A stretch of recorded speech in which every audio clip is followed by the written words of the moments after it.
Dans les marais salants de Bas-sur-Mer-Guérande, près de 2 mois après la tempête, l'heure est désormais à la réflexion sur le long terme.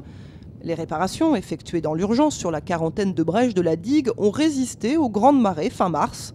Il s'agit à présent d'éviter qu'un tel scénario ne se reproduise.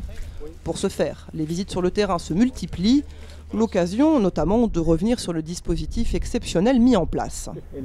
Très vite, on s'est vu avec le préfet en disant nous on veut bien se substituer à l'association syndicale qui est évidemment techniquement, financièrement en état d'assurer, mais il faut que vous nous autorisiez à passer à travers les procédures, les voies littorales, sites classés.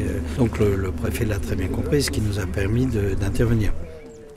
La mission ministérielle, elle aussi, a fait le déplacement dans les marais. Ça, c'est l'œillet dans lequel il y a effectivement le sel se forme. Oui, c'est bien le petit carré de base. Ouais. Donc je sais qu'on passe toujours beaucoup de temps sur la digue marine, et c'est normal. Vous savez, c'est le talus en argile avec la carapace maçonnée devant. Mais je souhaitais aussi qu'ils puissent voir à l'intérieur du marais les étiers, les bondres et le rôle que jouent ces infrastructures naturelles dans la protection du marais. Voilà. Objectif de ces investigations in situ, établir un diagnostic et préconiser des solutions à moyen terme.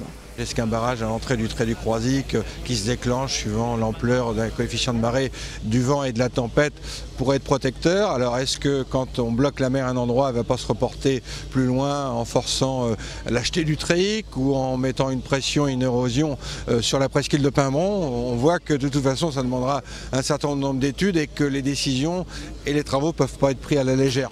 Il est donc trop tôt pour dire quelle option sera retenue. Une chose est sûre, cependant, le coût des travaux sera supporté en partie par l'État.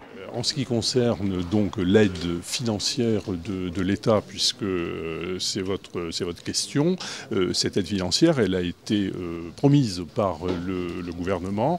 Elle va se mettre en place dans les semaines qui viennent. L'État débloquera donc des crédits pour les collectivités territoriales, pour les aider à financer ces travaux. En attendant, la plupart des paludiers ont repris le cours normal de leur activité, avec l'espoir d'être prêts à temps pour le début de la saison.